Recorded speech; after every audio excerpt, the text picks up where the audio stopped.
whose unseen presence the leaves dead are driven like ghosts from an enchanter fleeing।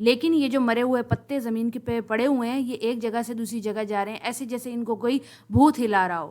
یہ ایسے بھاگ رہے ہیں جیسے یہ بھوت سے بھاگ رہے ہوں. یعنی کہ خزاں کے موسم کا ذکر کیا گیا ہے کہ اس میں جب ہوا چلتی ہے تو جو زمین پہ گرے ہوئے پتے ہوتے ہیں وہ ایک جگہ سے دوسری جگہ ہل رہے ہوتے ہیں اور ان کو کوئی چیز ہلا رہی ہے ایسا نظر نہیں آ رہا ہوتا.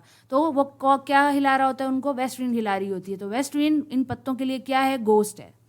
آگے فردر اسپیکر جو ہے وہ لیوز کے بارے میں بتاتا ہے کہ وہ یلو ہیں، بلیک ہیں، پیل ہیں اور ہیکٹک ریڈ ہیں. Pastel and stricken magnitudes O thou whose their dark wintry bed. اب یہاں پہ وہ کہتے ہیں کہ جو یہ پتے ہیں یہ ایسے ہی لگ رہے ہیں جیسے کہ بہت سارے مریض اکٹھے ہوئے ہوں یا پھر یوں کہہ رہے ہیں کہ ایسے جو کہ تھکے ہارے ماندے موجود ہوں. اور وہ آگے کہتا ہے کہ تم جو ہو وہ ایک کیریئر ہو، تم ایک چارٹ ہو. چارٹ کیا ہوتا ہے؟ ایک بگی کو کہتے ہیں جو گھوڑا جس پہ آگے گھوڑا لگا ہوتا ہے اور پیچھے سامان لادا جاتا ہے. تو وہ کہتا ہے کہ تم ڈارک ونٹر کے لیے یعنی کہ آنے والے ونٹر کے لیے تم ایک ایسے ہو جیسے شارلٹ ہو، سامان اس کے لیے لے کے آ رہے ہو. اور تم جو سامان لے کے آ رہے ہو ان چیزوں کے لیے ونٹر جو ہے وہ ڈیڈ بیڈ کی طرح ہے. آگے وہ کہتے ہیں winged seeds where they like cold and low. وہ کہتے ہیں کہ جو ونٹر ہے اس میں جو پودے اگنے ہوتے ہیں ان کے سیڈز جو ہیں وہ اس وقت تم زمین بوز کر دیتے ہو یعنی کہ زمین میں دفن کر دیتے ہو اور وہ زمین کے اندر پڑے رہتے ہیں جب تک کہ وہ یعنی کہ کون سی زمین میں پڑے رہتے ہیں؟ ایک کولڈ اور لو زمین میں پڑے رہتے ہیں. اور کس کی طرح پڑے رہتے ہیں؟ کارپس کی طرح، ایک مردے کی طرح پڑے رہتے ہیں جیسے ایک مردہ گریو میں پڑا رہتا ہے جب تک کہ بہار کا موسم نہیں آ جاتا. اور نیکسٹ لائنوں میں وہ کہتا ہے کہ اگر آسمان سے دیکھو تو یہ جو برڈز نکل رہی ہوتی ہیں ان سیڈز کی جو کہ تم نے ابھی خزاں کے سیزن میں جو سیڈز تم نے دبائے ہیں تاکہ ونٹر میں ان کے اندر سے کوئی نہ کوئی فروٹ نکل سکے، تو یہ اگر آسمان سے ہم دیکھتے ہیں، آسمان سے یا اونچی پہاڑی چوٹی سے دیکھتے ہیں تو یہ زمین پہ ایسا لگتا ہے کہ جیسے بھیڑیں کھڑی ہوں، ایسی بھیڑیں جو کہ چارہ چر رہی ہوں، وہ آسمان سے ہلتی ہوئی نظر آتی ہیں. تو میں اکثر یہ تصور کرتا ہوں کہ یہ جو ویسٹ ونڈ ہے وہ ڈسٹرائر ہے یا پریزرور ہے. وہ چیزوں کو تباہ و برباد کرنے کے لیے آتی ہے ویسٹ ونڈ یا پھر ان کو پریزرو کرنے کے لیے آتی ہے. ہیئر او ہیئر. آگے وہ کہتے ہیں سنو میری بات سنو. کس کو سننے کا کہہ رہے ہیں؟ ویسٹ ونڈ کو سننے کا کہہ رہے ہیں. اب نیکسٹ اسٹینزا سٹارٹ ہوتا ہے. اس کے اندر جو پوئٹ ہے وہ ویسٹ ونڈ کو کمپیئر کرتا ہے لینڈ کے. اب نیکسٹ اسٹینزا سٹارٹ ہوتا ہے جس کے اندر وہ کہتا ہے کہ جو ویسٹ ونڈ ہے یہ زمین کے اوپر پتے بکھرا دیتی ہے اسی طرح جس طرح آسمان کے اندر یہ کلاؤڈز کو بکھرا دیتی ہے. اور کلاؤڈز آسمان میں ایسے ہی بکھرے ہوئے لگتے ہیں جیسے زمین پہ پتے بکھرے ہوئے لگتے ہیں. اور کون سے پتے بکھرے ہوئے لگتے ہیں؟ وہ جو درخت سے گر گئے ہوتے ہیں، شیڈ ہو گئے ہوتے ہیں. تو وہ یہ کہتا ہے کہ اگر کلاؤڈز آسمان پہ بکھرے پتوں کی طرح لگتا ہے تو کس چیز کے پتے ہیں؟ مطلب کلاؤڈز کس درخت سے گرا ہے؟ تو وہ کہتا ہے ہیونز اور اوشن سے گرا ہے. اوشن جو ہے وہ کلاؤڈز بناتے ہیں اوبیسلی پانی ایویپریٹ کر کے، اور ہیون سے مراد یہ ہے کہ ہیون کے جو بڑے بڑے درخت ہیں ان پہ جو ان کے جو پتے ہیں وہ وائٹ کلر کے کلاؤڈز جیسے ہیں. تو پوئٹ کہہ رہا ہے کہ جس طرح یہ جو ویسٹ ونڈ ہے یہ زمین کے اوپر چیزیں ایک جگہ سے دوسری جگہ اڑا کے پھینکتی ہے، اسی طرح جب آپ خزاں کے سیزن میں آسمان کی طرف دیکھتے ہیں تو آسمان بھی جو ہے وہ بھی ایسے بکھرے ہوئے پتوں کی طرح لگتا ہے. اور پھر وہ بتاتے ہیں کہ پتے کس طریقے سے. آگے فردر نیکسٹ اسٹینزا میں کہتے ہیں angels of lightning and rain they are spread on the blue surface of thine ivory surge. اب یہاں پہ وہ کہہ رہے ہیں کہ یہ جو بادل ہیں یہ آسمان کے اوپر مکمل طریقے سے پھیلے ہوئے ہوتے ہیں، یعنی کہ جیسے چھٹا ہوتا ہے نا، چھٹا پڑا ہوا ہے، اور وہ یہ کہتے ہیں کہ پورے نیلے آسمان پہ پھیلے ہوئے ہوتے ہیں. اگر آپ کو کبھی موقع ملے تو خزاں کے موسم کے اندر، خزاں کے ٹائم کے اندر آسمان کی طرف دیکھیے گا، بادل ایسے جیسے نیٹ بچھا ہوا ہو یا پھٹا ہوا ہو بادل موجود ہو، اس طرح کے نظر آ رہا ہوتا ہے. تو وہ کہتے ہیں یہ بہت بڑا نیلا آسمان ہے، اس کے اوپر یہ ایسے ہی پھیلے ہوئے ہیں. کس طرح پھیلے ہوئے ہیں؟ Bright hair. برائٹ ہیئر کس کے؟ میننڈ کے. میننڈ کون ہے؟ ایک گریک گاڈ ڈائناسٹس کے فالوورز کو میننڈ کہتے ہیں. وہ گریک گاڈ جو ہے وہ وائن، پلیئر اینڈ ڈانس کا گاڈ ہے، اور اس پہ لوگ جو اس کو چڑھاوا چلاتے ہیں یا اس کی پریئر جو کرتے ہیں وہ ڈانس کر کے کرتے ہیں.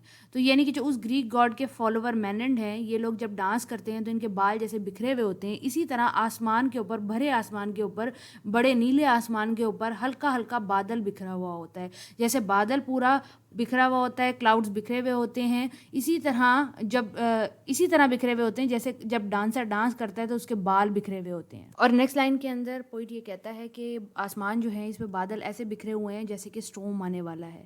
اور یہ جو ہوا چل رہی ہے، یہ جو آٹم کا سیزن ہے، یہ سال ختم ہونے کا اعلان بھی کر رہا ہے، اس کے بارے میں سانگ بھی گا رہا ہے. پھر وہ کہتا ہے کہ جیسے جیسے رات ہوتی جا رہی ہے، یہ جو آسمان ہے یہ قبر کے مانند لگتا جا رہا ہے. جیسے قبر ڈارک اندھیری اور گنبد نما ہوتی ہے، اسی طرح یہ آسمان مجھے ڈارک اندھیرا اور گنبد نما لگ رہا ہے، اور آسمان کے اوپر بادل ایسے لگ رہے ہیں جیسے قبرستان کے دروازے لگتے ہیں۔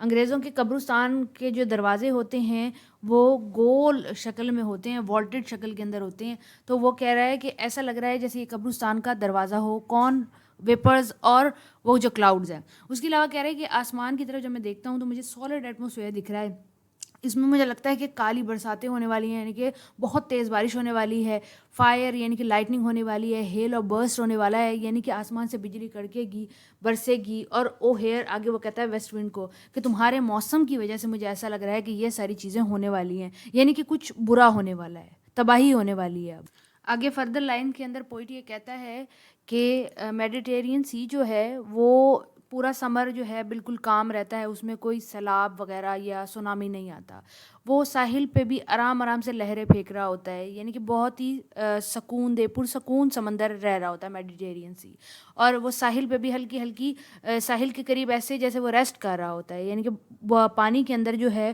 وہ اونچی اونچی لہریں نہیں اٹھتی، سمندر پرسکون ہوتا ہے، سمندر کے اندر کوئی طوفان نہیں آ رہا ہوتا، لیکن جیسے ہی تم آتی ہو تم سمندر کے اندر طوفان لے آتی ہو، اس کی لہروں کو بڑھاوا دے دیتی ہو، اتنی بڑھاوا دے دیتی ہو کہ وہ ساحل پہ جو پتھر ہیں ان سے جا کے ٹکراتی ہیں۔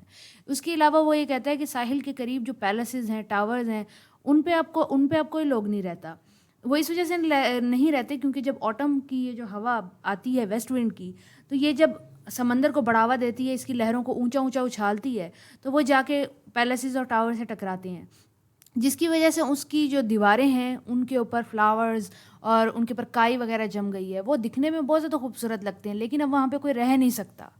اور ویسٹ ونڈ کو یہ کہتے ہیں کہ تم ہی ہو جو اٹلانٹک پاور دیتی ہو، یعنی کہ اٹلانٹک کی جو بڑی بڑی لہریں ہیں اونچی جو اٹھتی ہیں ان کو تم ہی پاور دیتی ہو، وہ سمندر پرسکون ہے، اگر تم ان کو یہ ہوائیں ان پہ نہ چلیں اور ان کو بڑھاوا نہ دیں تو، یعنی کہ جتنے بھی سونامی وغیرہ آتے ہیں سمندر کے اندر اور لہریں اونچی اونچی ہوتی ہیں ان کو پاور کون دے رہا ہے؟ ان کو پاور دے رہی ہے ویسٹ۔ آگے پوائنٹ نیکسٹ لائنوں میں کہتا ہے کہ تم جتنی پاور دیتی ہو سمندر کی لہروں کو وہ اونچی اونچی اڑتی ہیں، اور جتنی پاور تم دیتی جاتی ہو وہ اتنی اونچی اڑتی ہیں، اور جب سمندر کے اندر طوفان آ رہا ہوتا ہے اور لہریں اونچی اڑ رہی ہوتی ہیں تو سمندر کے اندر جو آبی حیات موجود ہے، جو پلانٹس موجود ہیں، جو سیڈز وغیرہ موجود ہیں، جو جھاڑیاں وغیرہ موجود ہیں، ان کے کلر فیڈ ہو جاتے ہیں فیئر کی وجہ سے۔ آگے وہ کہتی ہیں سن رہے ہو نا تم، مطلب ویسٹ ونڈ کو کہہ رہے ہیں کہ سن رہے ہو نا تم، میں تم سے بات کر رہا ہوں۔ کہتے ہیں کہ جیسے ہی سمندر کے اندر ہوا چلتی ہے تو طوفان آنے لگتا ہے، طوفان آنے کی وجہ سے لہریں بہت زیادہ اونچی اڑتی ہیں، اونچی اڑنے کی وجہ سے وہ جا کے ساحل سمندر سے ٹکراتی ہیں، جہاں پہ جو آبادیاں ٹاورز وغیرہ بنے ہوئے ہیں ان سے وہ ٹکراتی ہیں، اور ان سے ٹکرانے کی وجہ سے خوف سے وہاں کوئی نہیں رہتا، اور اب وہ جگہیں خالی ہیں۔ خالی ہونے کے ساتھ ساتھ ان کی جو دیواریں ہیں ان پہ کائی اور فلاورز وغیرہ جمع ہو گئے ہیں، موس جمع ہو گئی ہے، جو کہ دکھنے میں بہت زیادہ خوبصورت ہے جب میں ان کے بارے میں سوچتا ہوں۔ پوئٹری کہہ رہے جب میں ان کے بارے میں سوچتا ہوں تو میں بس انہی میں گم ہو جاتا ہوں، لیکن یہ جتنا بھی چارمیٹک ہو، جتنا بھی کرزمیٹک ہو، سٹل یہ ایک ڈینجرس سی چیز ہے، وہ اس وجہ سے کیونکہ جو آبی حیات موجود ہوتی ہے اس ٹائم پہ وہ بہت زیادہ اسکیئرڈ ہو جاتی ہے، ایون کہ جو پلانٹس بھی نیچے موجود ہیں ان کا کلر فیڈ ہو جاتا ہے، سمندر کے اندر جو جھاڑیاں ہوتی ہیں وہ گرے کلر کی ہوتی ہیں، تو یہاں پہ پوئٹ کہہ رہا ہے کہ وہ فیئر کی وجہ سے ہو جاتی ہیں۔ آگے وہ کہتا ہے کہ ویسٹ ونڈ یہ ساری باتیں میں تم سے کر رہا ہوں، تم سن رہی ہو نا۔ آگے کی لائنز میں وہ کہتے ہیں کہ اگر میں بھی ایک مردہ پتے کی طرح ہوتا تو تم نے جس طرح ان مردہ پتوں کو مائٹیسٹ کی طرح اٹھا لیا تم مجھے بھی اٹھا لیتی، تم مجھے سوئفٹ کرتی ایک کلاؤڈ کی طرح اور مجھے اڑا لے جاتی۔ اگر میں ایک کلاؤڈ ہوتا تو جیسے تم کلاؤڈ کو اڑا کے لے کے جا رہی ہو ایسے مجھے لے جاتی، اگر میں پتا ہوتا، ڈیڈ لیو ہوتا تو تم مجھے ڈیڈ پتے کی طرح اڑا کے لے جاتی، کیونکہ تمہارے اندر اتنی پاور ہے، تمہارے اندر اتنی طاقت ہے کہ تم مجھے لے جاتی، اور میں تمہاری اس پاور کو شیئر کرتا، میں بھی تمہاری طرح جو ہے وہ اس طاقت کا شمار ہو جاتا اور میں بھی انکنٹرولیبل ہو جاتا، لیکن میں اتنا انکنٹرولیبل یا اتنا فری نہ ہوتا جتنی تم خود ہو، یعنی کہ تم ہمیشہ مجھ سے زیادہ رہو گی، میں تمہارے جتنا کبھی بھی نہیں ہو سکتا۔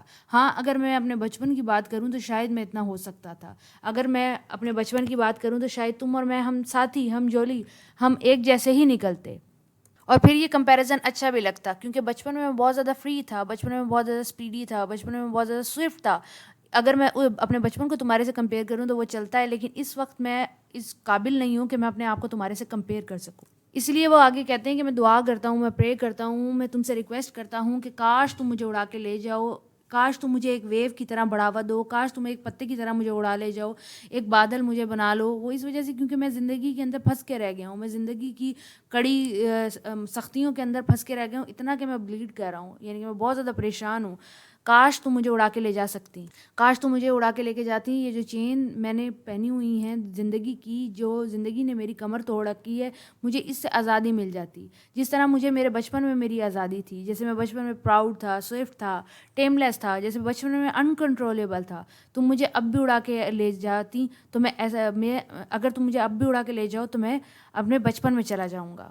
یہ اسٹینزا جو ہے سب سے زیادہ انٹرسٹنگ ہے. پوئٹ کہتا ہے کہ میک می دا لیرک سے مراد یہ مجھے ایک ایسی پوئم بنا دو کہ جو کہ تم خود دو. جو فارسٹ کے اندر جب ہوا چلتی ہے تو ہوا ٹہنیوں سے ٹکراتی ہے, پتوں سے ٹکراتی ہے اور ایک میوزیکل سے افیکٹ بن جاتا ہے.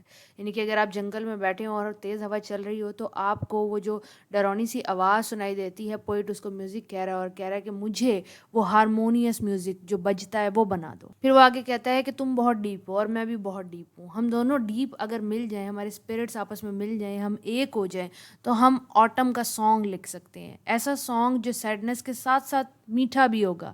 اگر میری روح تمہاری روح سے مل جائے تو کتنا اچھا ہوگا. وہ یہ کہتا ہے آگے کہ جیسے تم خدا کے پتے اڑا کے لے جاتی ہو, تم آٹم کے اندر جیسے پتے اڑا کے لے جاتی ہو اور مختلف چیزوں کو اپنے ساتھ اڑا کے لے جاتی ہو, میری جو تھاٹس ہیں, جو ڈیڈ تھاٹس ہیں, بری تھاٹس ہیں, پرانی تھاٹس ہیں, وہ ساری اڑا کے لے جاؤ. یعنی کہ میرے مائنڈ کے اندر جتنی بھی پریشانی اور برے خیالات موجود ہیں وہ جیسے تم پتے اڑا کے لے کے جا رہی ہو ویسے لے جاؤ, کیونکہ جب تم پرانے پتے اڑا کے لے کے جاتی ہو تب نئے پتے اگتے ہیں. تو اسی طرح جب تم میری پرانی تھاٹس اڑا کے لے جاؤ گی تو میرے دماغ میں بھی نئی تھاٹس آئیں گی اور میں نئی طرح کی پوئٹری لکھ سکوں گا.